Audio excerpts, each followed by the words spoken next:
You can afford anything, but not everything. Every choice that you make is a trade-off against something else. And that doesn't just apply to your money. That applies to your time, your focus, your energy, your attention, anything in your life that's a scarce or limited resource. Saying yes to something implicitly means you're saying no to all other opportunities, and that opens up two questions. First, what matters most to you?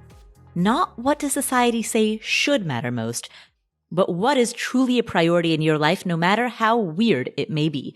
That's the first question. The second question is, how do you align your daily, weekly, monthly, annual decision-making in a way that reflects that which matters most?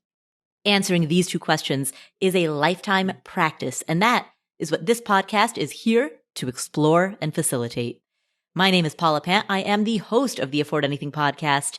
Every other episode, we answer questions that come from you, the community. And today, former financial planner Joe Salsihai joins me to answer these questions. What's up, Joe? Hey, Paula, what's happening with you?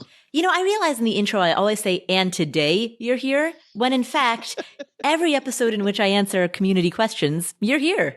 Which is my honor. Thank you so much for asking. And today, though, I brought along our posse, Paula. Yes. So Cooper the cat is sitting right next to me. I've also got two cats that are sitting. Tazzy right is over sitting there. Yeah, Azra is sitting behind me. Tazzy is sitting at my feet. So we've got 2 humans, 3 cats, and 5 questions. Hey, Joe, do you want to know what those 5 questions are? I've been wondering since I got here. Well, here's what we're going to talk about.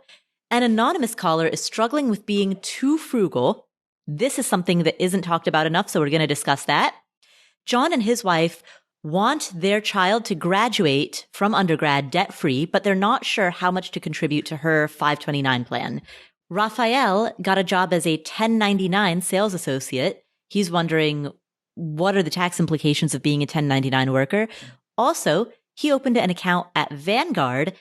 He also has a second question related to retirement accounts and deadlines.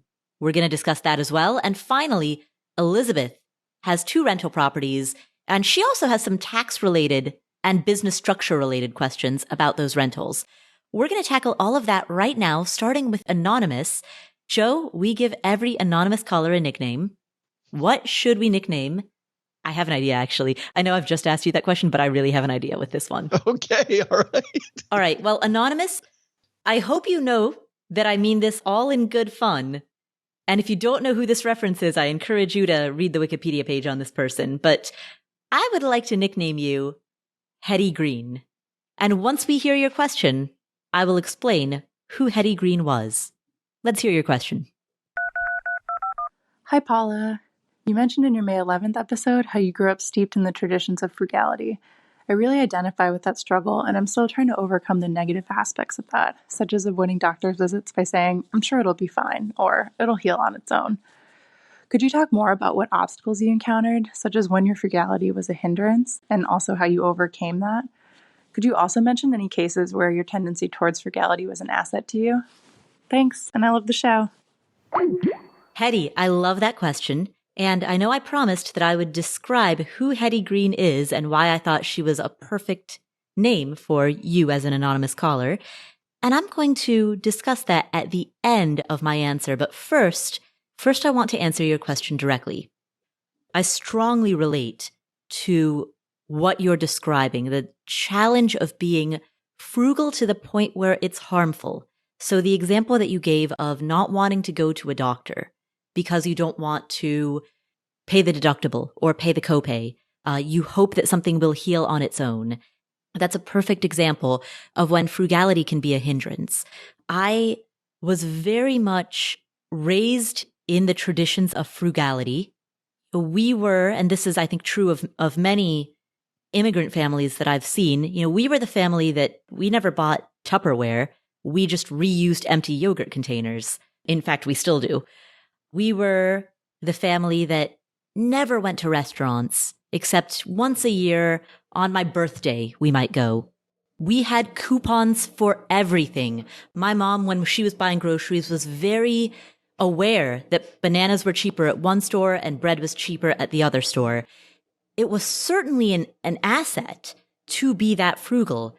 It allowed my parents, who didn't come to the United States and didn't start earning an income in US dollars until their 40s, my dad didn't open a retirement account until he was 50.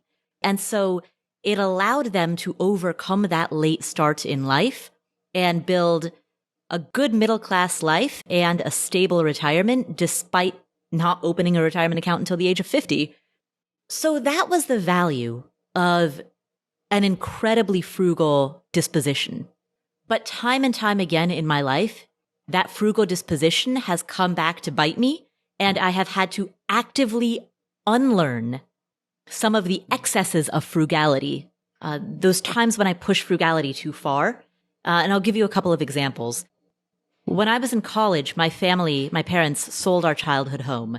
I had the opportunity for the cost of a $200 airline ticket to fly back and see that home for one last time and be the person who clears out all of the stuff from my old childhood bedroom. I did not do that. I didn't want to spend $200 on an airline ticket. So not only did I not see my childhood home for the last time, not only did I not say goodbye to it, but also in the process of that move, all of my journals got lost.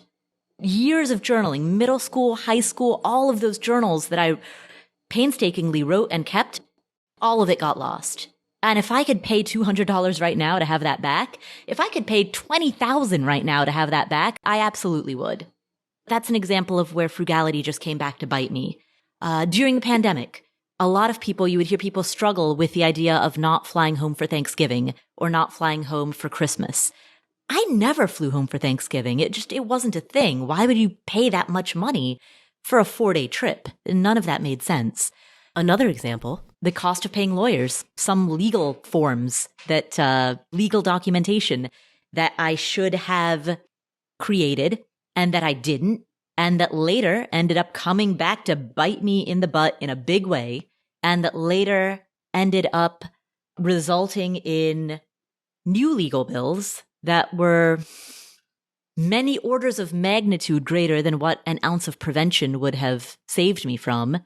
Those are all examples of times when frugality has haunted me. And in fact, when I think about the growth of affordanything over the last 10 years, how reluctant I've been to reinvest back in the company, how reluctant I've been to upgrade my equipment or bring on new employees, I often wonder if I've grown too conservatively, too slowly, if, again, this tendency towards frugality has impeded my ability to reinvest back into growing a business.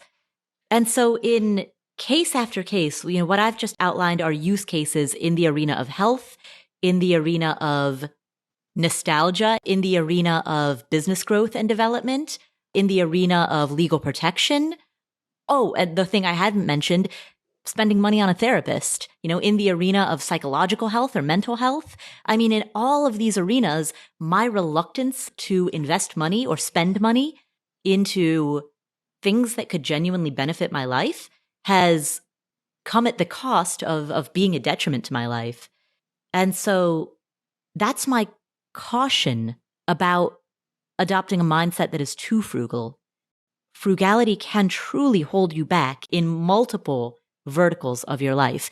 And that said, I know that overcoming too much frugality is easier said than done, because at the core of being too frugal, for me, was an incredible lack of self-confidence. I was not confident in my ability to earn more money.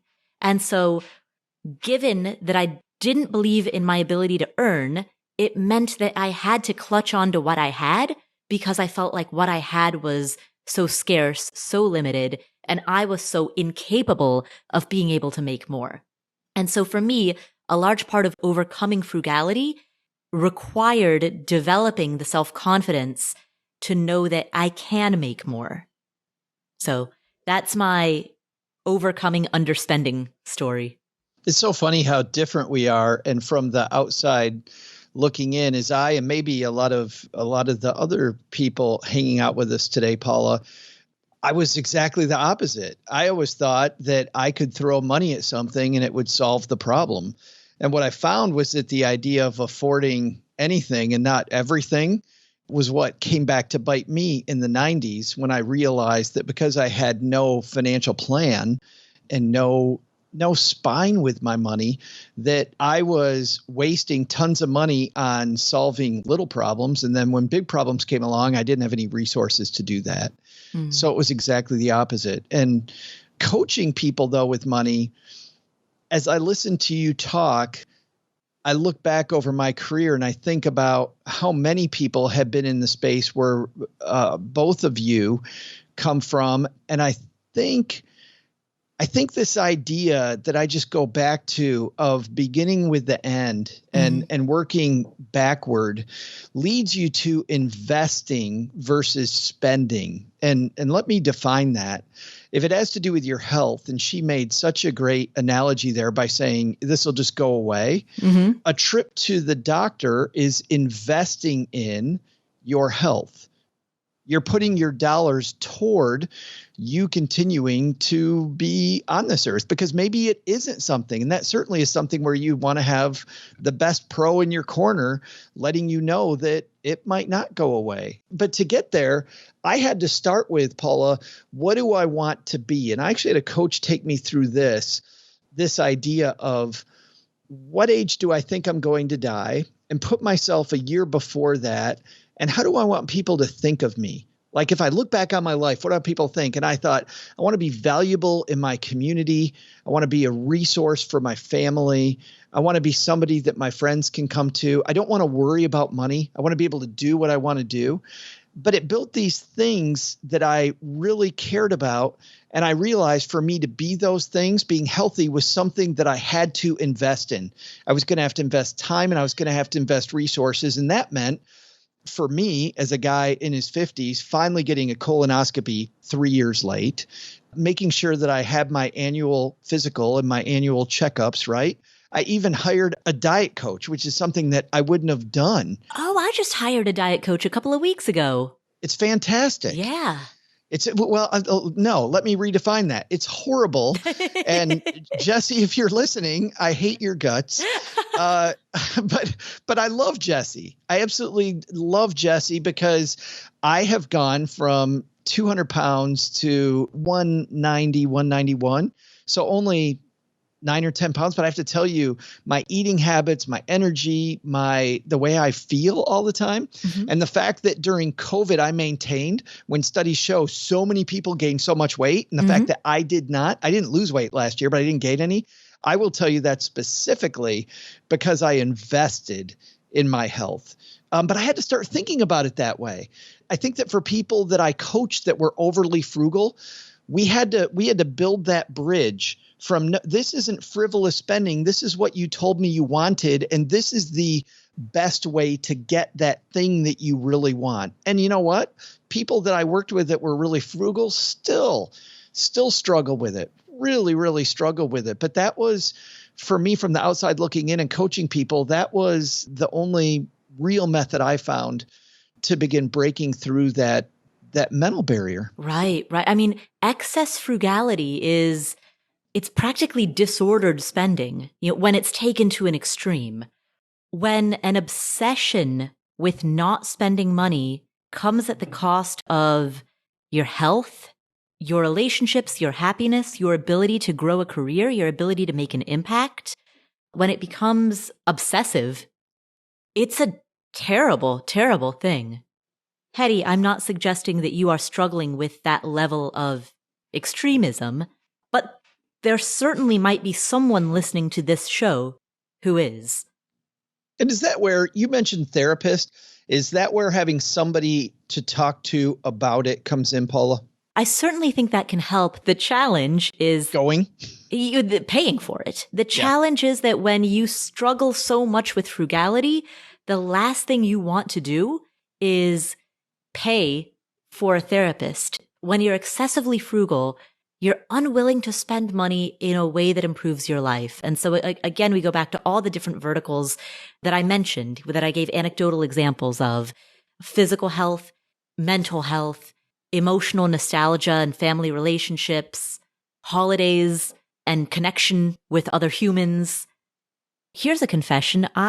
For 5 years or so, never went to the dentist for a tooth cleaning because I don't have dental insurance and I just didn't want to pay. I easily had the money, but I just didn't want to pay for a cleaning out of pocket. So it was a really big deal to me when I finally cared about my mouth enough and cared about my health enough to say, hey, I am going to spend this money.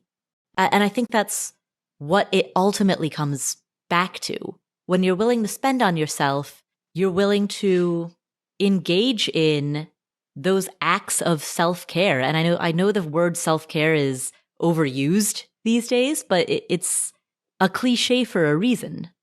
Oftentimes when we hear in the popular press or in the mainstream media, when we hear people attack discretionary spending, what they're truly attacking is thoughtless, unconscious spending. Don't do what I did. Don't get to the point where you're not willing to fly home to spend Thanksgiving with your family because you don't want to spend the money on the airline ticket. Because then you look back on the last 5 Thanksgivings and you realize that you haven't seen anyone you care about for all of those previous Thanksgivings. That was something that really struck me during the pandemic, seeing how much people struggled with missing just 1 year.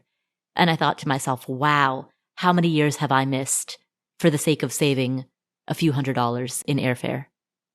I had the same thought from the not exact opposite, but from my point of view as well. When I went through that exercise of a year before I think I'd pass away, how can I be a resource for the people around me if I don't know them?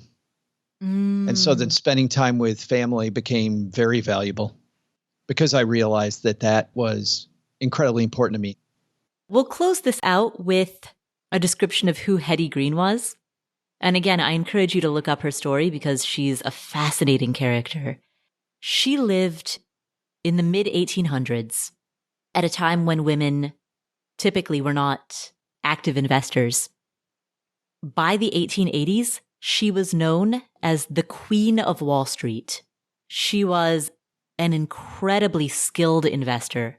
She began investing during the Civil War and continued into the early 1900s. She was known as the Wizard of Finance, and she was referred to as the richest woman in America. At the time of her death, which was in 1916, her net worth was estimated at between $100 million to $200 million in 1916 dollars. So that would be the equivalent of between $2.3 billion to $4.7 billion in 2021 dollars. And particularly for a woman to build that type of fortune in that era was astounding. The reason that I bring up her name right now and what, unfortunately, history has tended to remember her for is not her prowess as an investor, but rather her incredible frugality. On a day-to-day basis, she was known for eating mostly only oatmeal, which she refused to warm up on a stove. She would warm it up on the office radiator. She wore such old, dour clothing that people also referred to her as the Witch of Wall Street. And her son, Ned, suffered a leg injury. She refused to pay for a doctor, and so she insisted that Ned only get treated at a free clinic. And it took so long for them to be able to find a free clinic that by the time he was able to find one, his leg had to be amputated. That was the extent of how frugal she was. Quite literally frugal to the point where her son suffered an unnecessary amputation. Her own apartment was unheated. She, other than warming up oatmeal on the radiator, she didn't eat hot food because it would have increased her fuel bill. She developed a hernia in old age, but she refused to have an operation. She instead just used a stick to press down the swelling. She died at the age of 81, and she now is in the Guinness Book of World Records as the world's greatest miser. So, was she an incredibly talented investor? Absolutely. But what was it all for? And how does history remember her? So that is the story of Hetty Green. Wow, that was a bummer of a story to end on.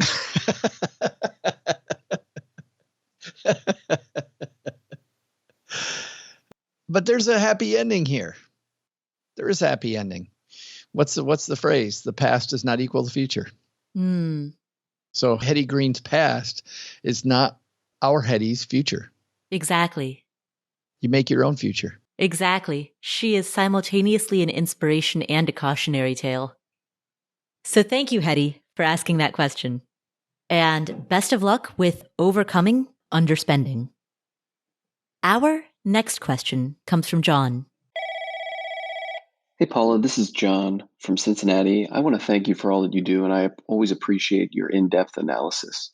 My wife and I are having trouble determining how much to contribute to our daughter's Ohio 529 plan, and we would greatly appreciate any insight you might have. Our daughter is currently 2.5 years old, and there is $17,000 in the account, and we currently contribute $500 a month, and it is all invested in the Vanguard 500 index option available through the Ohio 529.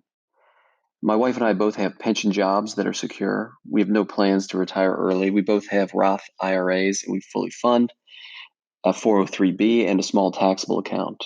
Currently, we have $110,000 in cash.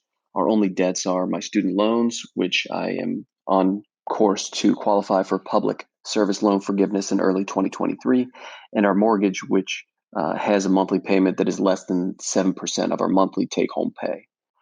We want our daughter to graduate from undergrad debt-free through some combination of the 529, any scholarship she may have, and her working as a teen. I had the privilege of graduating undergrad debt-free, and we would like our daughter to have that same privilege. Thank you very much for your time. John, thank you so much for calling with that question. And I am also from Cincinnati, so always great to hear from another Cincinnatian. I love your goal of establishing enough savings such that your daughter can graduate from college, undergrad, debt-free. And I love that you're thinking about this now when she's 2.5. Essentially, the money that you are saving in a 529 plan is money that, assuming she does not take a gap year, assuming she goes straight from high school to college, this is money that will be spent in the next 15 to 19 years over that 4-year time span.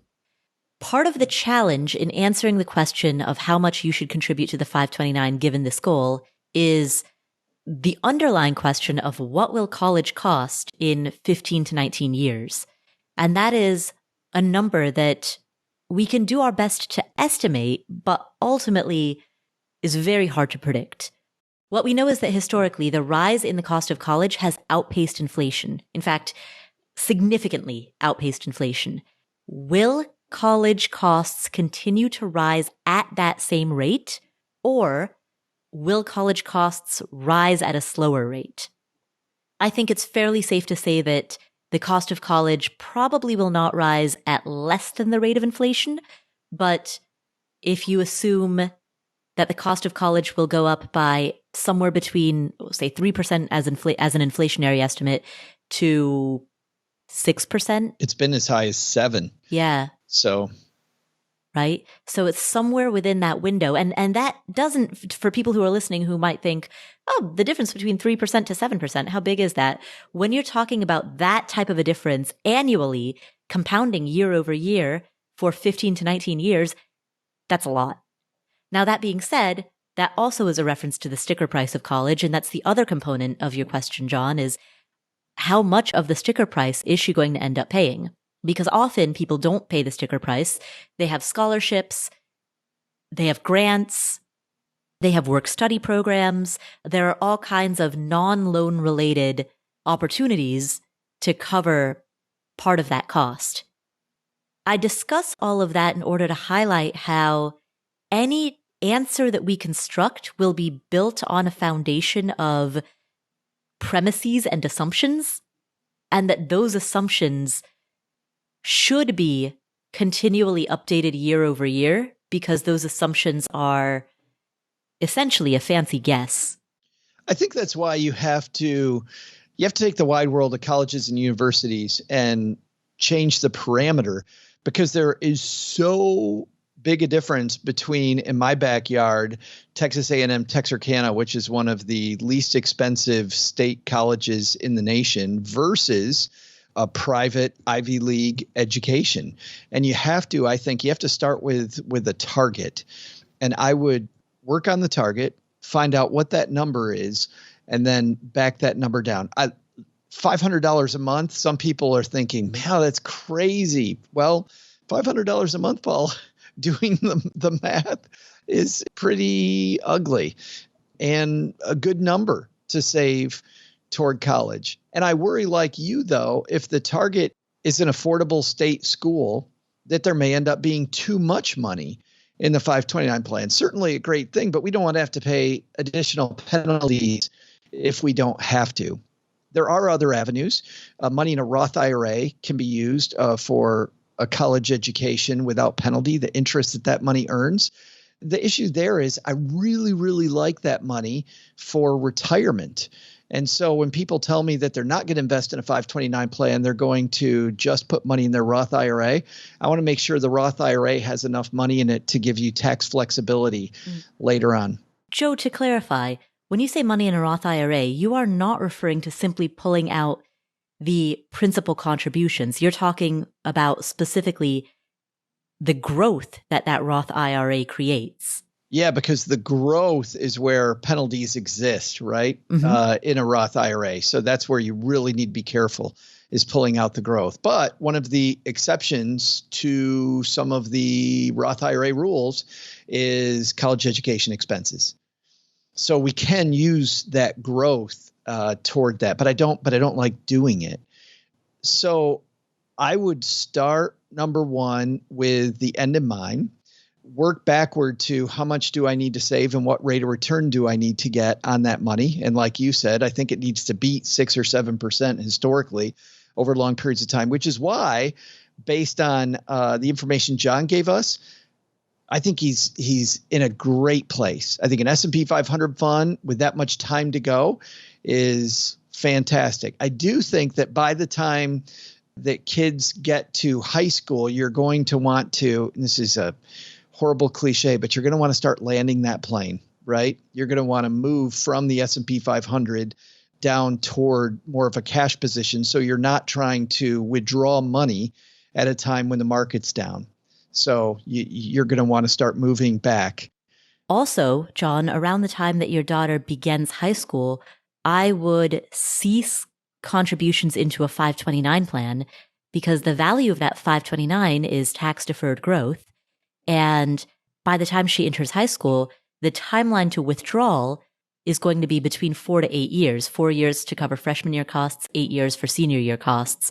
And so the compounding value of those tax-deferred gains is condensed based on the fact that that timeline is so short. You know, money that you're putting in there right now has a long time to accumulate tax-deferred growth. Money that you put in there when she's in high school isn't really going to accumulate a whole lot of tax advantage, but it will be subject to penalties if you use that money for anything other than qualified educational expenses. And so the cost-benefit balance, that those scales flip as she draws nearer and nearer to her college entrance date. Right now, investing in a 529 plan has greater benefit than cost. By the time she gets to high school, I don't know if the tax benefits would be worth the penalty risk. Yeah, sacrificing the flexibility, which gets to the question, how much to put in, even if we have a target. I still think that even with whatever target you have, Paula, going above 2/3 of that target, maybe you might be able to talk me into 3/4 of that target. I think putting 100% of whatever the target school is into a 529 plan is a mistake.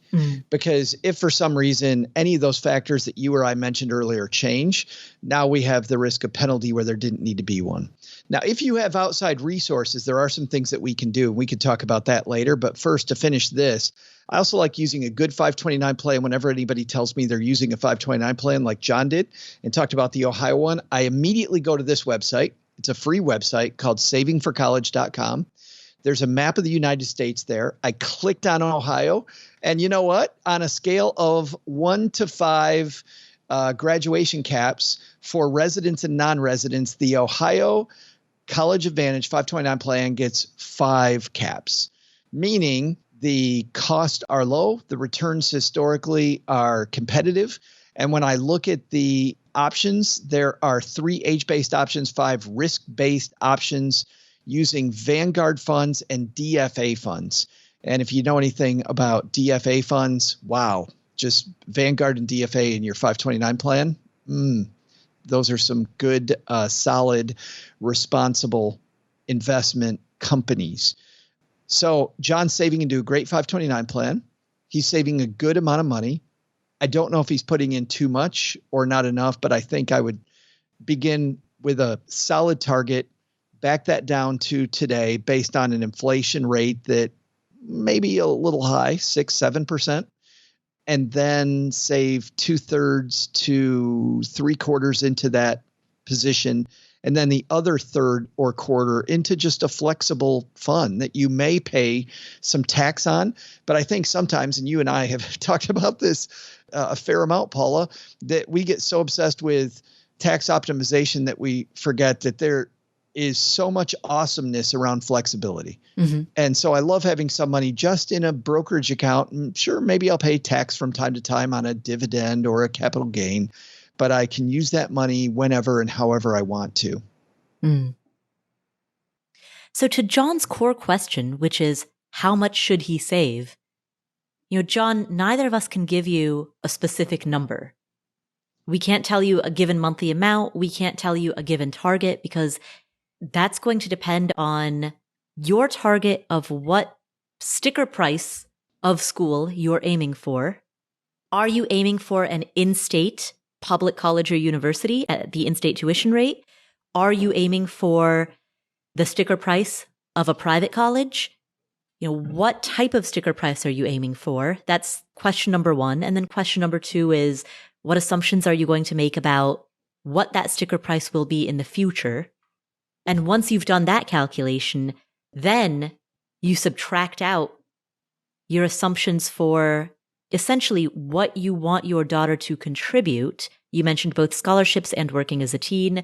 So let's say that you want your daughter to contribute maybe 20% of that or 30% of that, right? So then you subtract out that amount, and then that number that's left over is your target. And then, as Joe said, you put 2/3 of the target into a 529 plan and the other 1/3 of a target into an investment vehicle that gives you more flexibility. There's another really cool piece of this that I alluded to earlier, Paula, which is what if he saves 100% into the 529 plan and all that money doesn't get spent? You want to talk about that for a minute? Well, then you find a nephew or niece. Or it could be grandchild. Or grandchild, yes. I mean, this money, and this is cool, if John and his family end up having other resources and don't need to pull this money out and pay the penalty, the only way to get around the penalty is to make it a de facto John's Family Education Trust. Mm-hmm. And the way you do that, John, is that you can take classes. Maybe you want to take cooking lessons or even golf lessons, flight school, go back and take English creative writing courses, whatever it is. If it's at a accredited institution of higher learning and it qualifies, you just need to check into that. You may be able to change the beneficiary to yourself, to your spouse, and use it yourself for those things for higher education. Or if you have grandchildren, you can gift it to your daughter, and then your daughter's children become the new beneficiaries, and they can continue to pass it down. So there's exciting opportunity. And Paula, to your point, it could be a niece, it could be a nephew if you want to do that. But even if you just want to keep it in the family, I think all the time about taking more photography classes. If I do that at Texas A&M here locally, I could use my 529 plan money for that too. So it isn't all bad if you oversave into the 529 plan. Right. It just puts restrictions on how that money can be spent without penalty. Yeah. So thank you, John, for asking that question. Our next 2 questions both come from Rafael. Hi, Paula. Thank you so much for your podcast. I feel like I've regained a lot of the control that I used to have when I was younger around my finances, and I really appreciate all of the information that you hand out freely to people like me. So thank you so much for that. I had a question regarding taxes on 1099 income. I recently got a new job as a sales associate, and I'm hired as a 1099 contractor. And I was looking around on the internet, and apparently I need to find my net income by subtracting my costs like food and transportation and all of that, yada yada. And then once I have my net income, I'm supposed to multiply it by 0.9235% to find my actual taxable income. But that seems a lot for somebody who's only 22 and doesn't really know what they're doing. So I just decided to put 20% of the income I got from that job aside in a separate bank account so that when the time comes to pay taxes on it, I would have money set aside. Is 20% overkill? Just wondering. Thank you. And then I also had another question that I wouldn't have if it weren't for you. So thank you so much. I also recently opened a Vanguard account. Yay me. And I opened it December 28th or something of last year, 2020. And because of that, they gave me a couple of days, or a couple of months actually, into 2021 to continue contributing to my 2020 account for that year. And I'm about 23% of the way through that. And I was just wondering if you also recommend that I just max that out as hard as I can until the time comes when the deadline is there, or if I should just focus on actually being able to max out 2021. I think I know what you're going to say to that, but I'm kind of new to this investing thing. I just turned 22. I don't really know how to handle finances all too well, but I would love your input, and thank you so much for sharing all of your wisdom with us. Yay you, Rafael. That is awesome. Yay him, Paula. Woo! 1099 work and a Vanguard fund, a retirement account. This is big moves, big moves. Absolutely. And all at 22. These are great questions at 22. Exactly. Rafael, these are great questions at 42. So, hey, amazing. Absolutely. So, Rafael, to your first question, I love the fact that you're not over-engineering it. As soon as you were like, and then multiply by 0.92, I was like, oh no. Because I think that your instinct was correct. Just pick a ballpark round number, put that amount into savings, and use that to pay your quarterly estimated taxes. So here's what you do. I was at 1099 for many, many years. Go to eftps.gov. We will link to that in the show notes. You can subscribe to the show notes for free at affordanything.com/show notes. So go to eftps.gov, set up an account there so that you can pay your estimated quarterly taxes. Then, whenever you get paid, set aside a certain percentage of your income, and we'll talk exactly in a moment what that percentage should be. Set aside a certain percentage of all of your 1099 income into a savings account. That savings account goes to your EFTPS payments. This way, rather than paying once a year to pay your 1099 taxes, you'll be paying quarterly, and that's going to help keep you on track. After you've been a 1099 worker for some time, it will also, by virtue of paying quarterly, reduce the risk that you will get hit with late fees, which can happen if you've been a 1099 for multiple years and the government decides that you should have paid estimated taxes.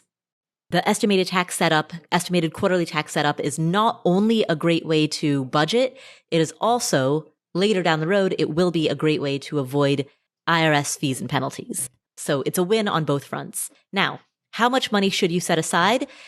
This is going to depend on your effective tax rate. If you can get a copy of last year's tax return, you will see two numbers.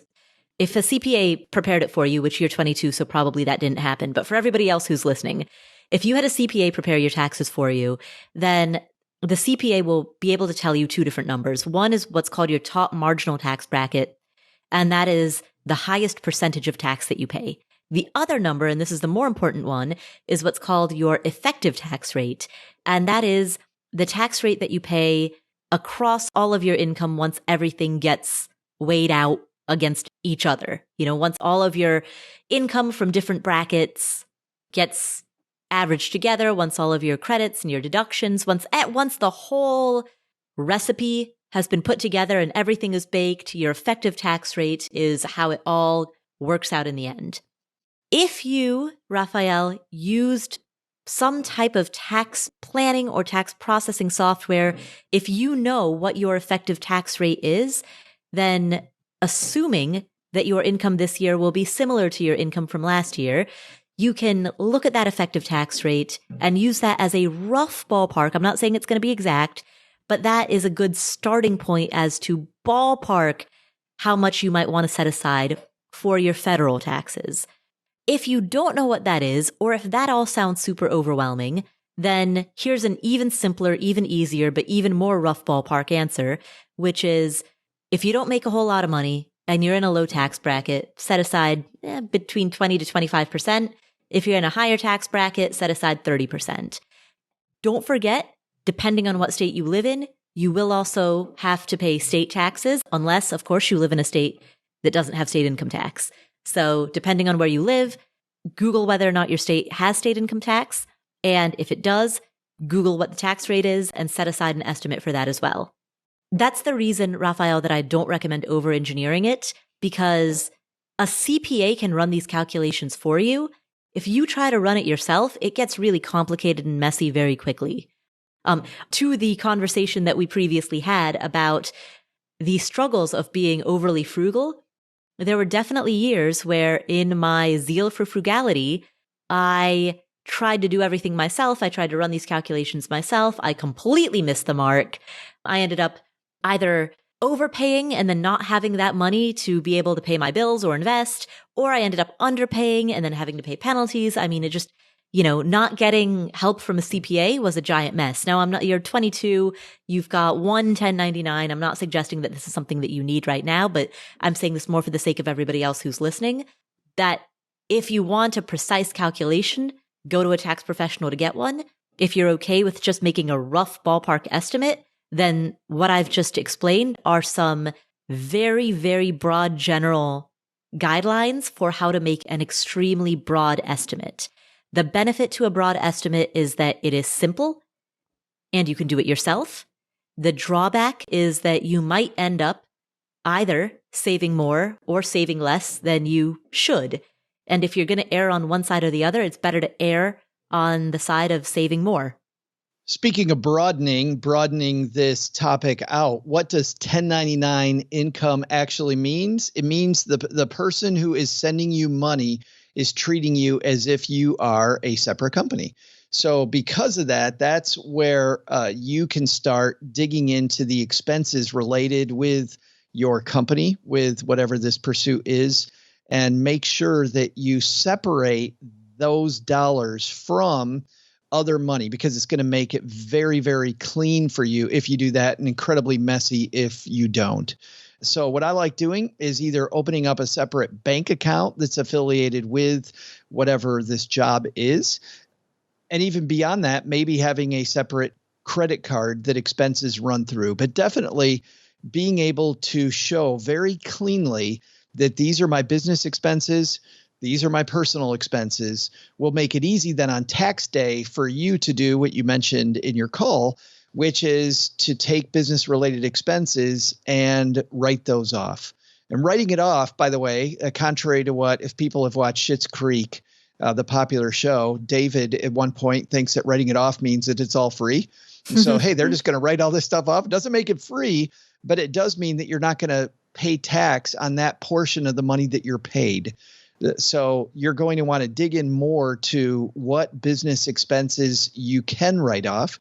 And some of those will include mileage or depreciation on your vehicle, might include some of the things if you're in an office setting, some of your office supplies, maybe a portion of your computer expense. That's where I think, Paula, it might be valuable time to dive into your good friend Google and find out what things you can run through your business legally and avoid some of the tax headache later. The other benefit is that because you are an independent contractor, that opens up the door for retirement accounts that you can open as an independent contractor. Does that lead to our answer to question 2? Ooh, it does. Dun, dun, dun, dun, dun. So Was that your segue music? I suppose it was.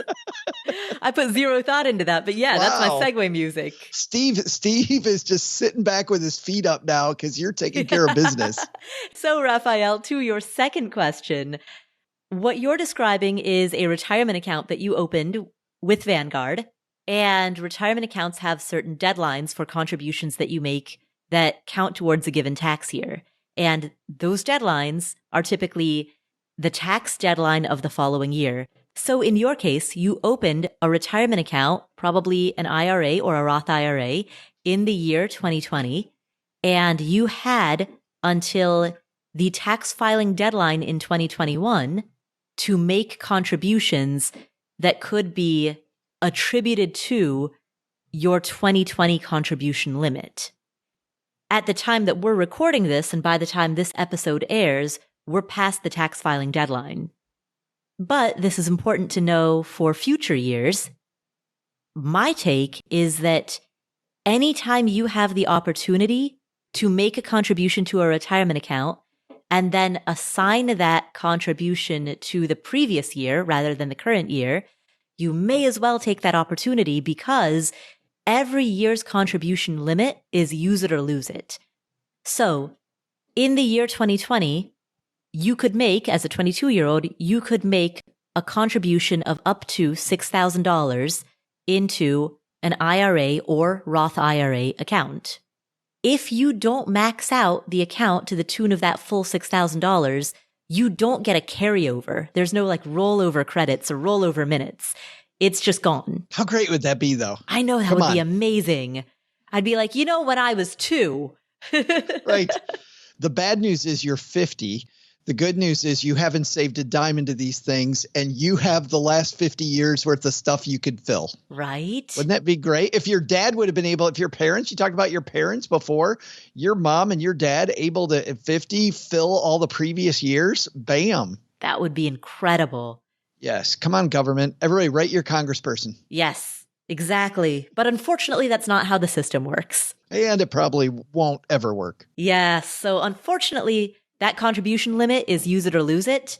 And given that there's no reason not to use it, you might as well. Even if you don't end up maxing out your contribution limit in the year 2021, heck, there's no disadvantage to assigning that as a year 2020 contribution. Actually, let me put an asterisk on this. The only time that there would be a disadvantage is if you are in a significantly different year-over-year tax situation.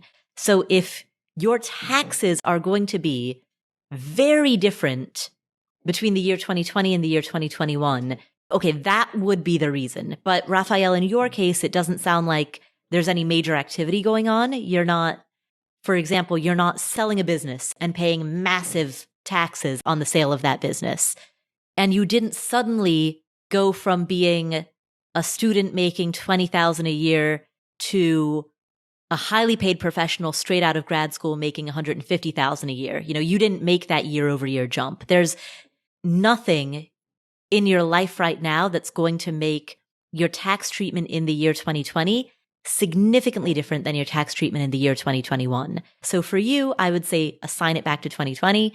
For everybody else who's listening, I'd say default to assigning it to the previous year unless your tax treatment between the 2 years will be very different as compared to one another.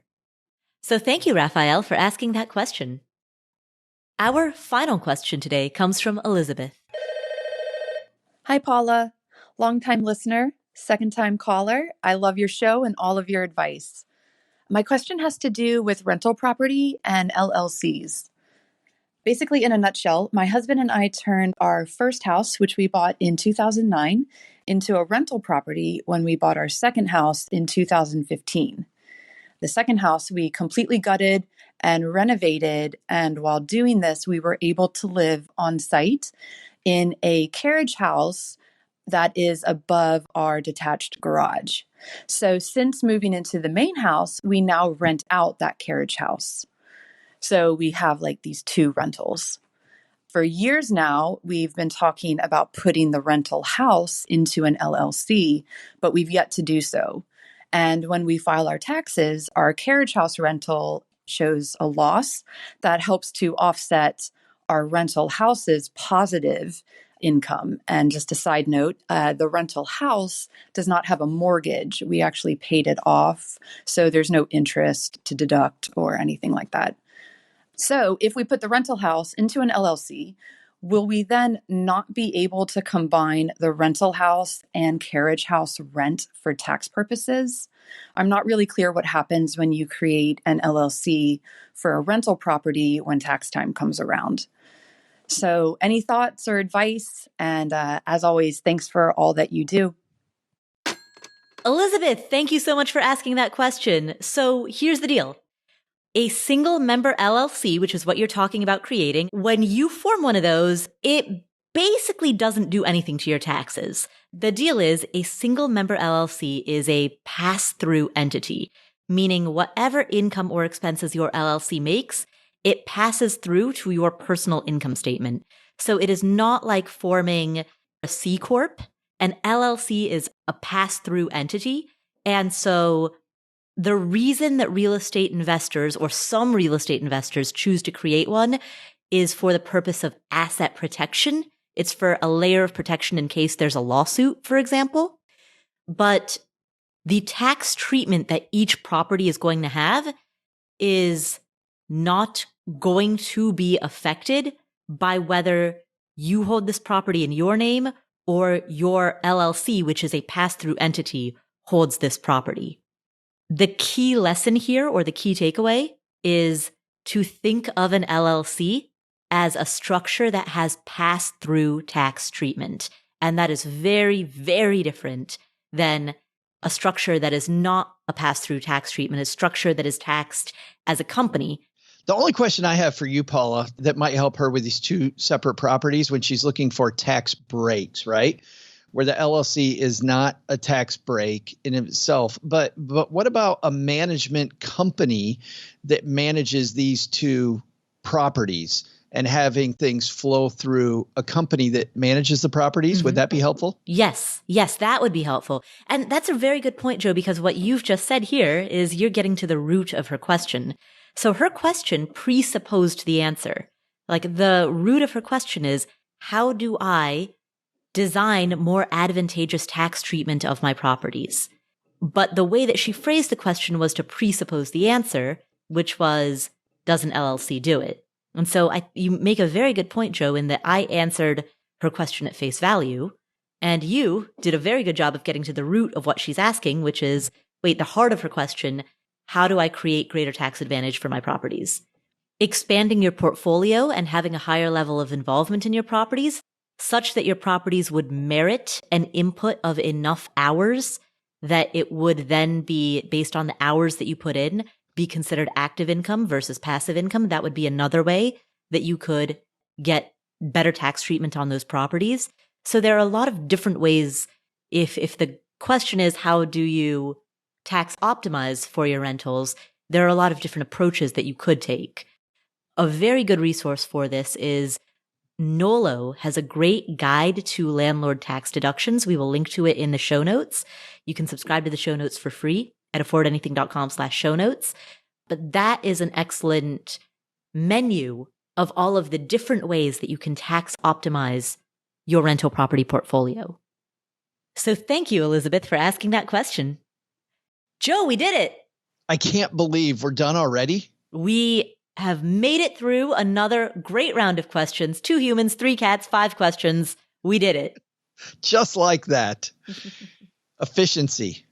And you know what's disappointing is that, I don't know about your two, but Cooper's sleeping here on the job, which is very disappointing. You think that if there's 3 of them and 2 of us, Paula, they do some work.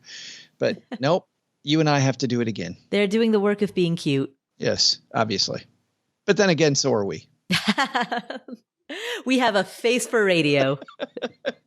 Joe, where can people find you if they'd like to hear more of you?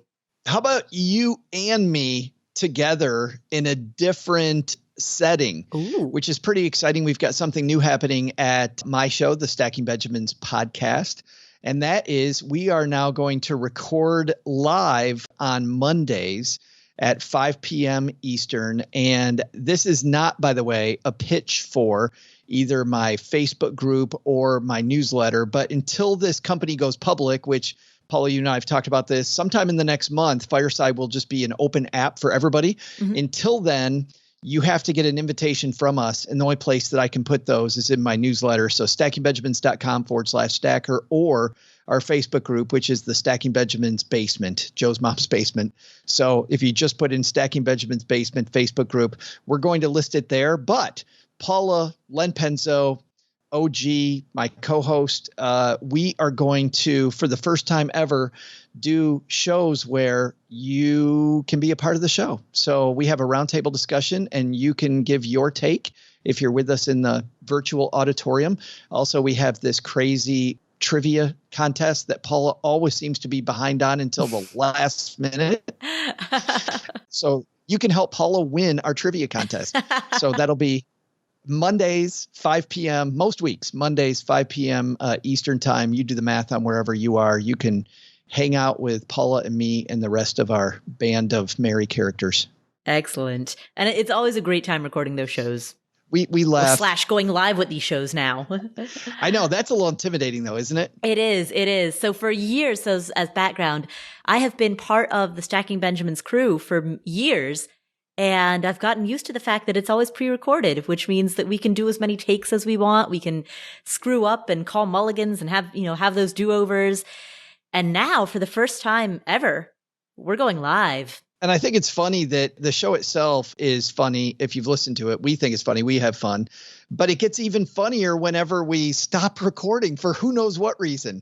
And so now we're going to be recording the whole thing. So hopefully the humor and the fun and, of course, the good money lessons, right? I think it's a fun show, but it's also an intelligent show, and depends on the week. Sometimes it's not that intelligent, but usually we try to make it a good, crunchy money discussion that we can argue about. I didn't realize people were supposed to learn something from your show, Joe. Easy. Very intelligent show. Well, thank you so much for tuning in. If you enjoyed today's episode, please do 3 things. You know what? I take that back. Do 4 things. Number 1, subscribe to our show notes. Go to affordanything.com/show notes. And you'll never guess what you'll find. Synopses of every single one of these episodes. You'll get timestamps of all of the questions. So if you want to skip ahead to some question, you can quickly and easily do that. When we interview guests, you'll get a write-up of that interview.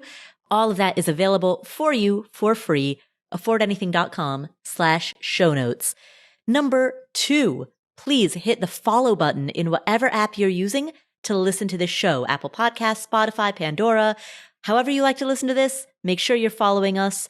Number 3, while you're in that app, please leave us a review. And number 4, most importantly, please share this with a friend or a family member. Thanks again for tuning in. My name is Paula Pant. This is the Afford Anything podcast, and I will catch you in the next episode. Here is an important disclaimer.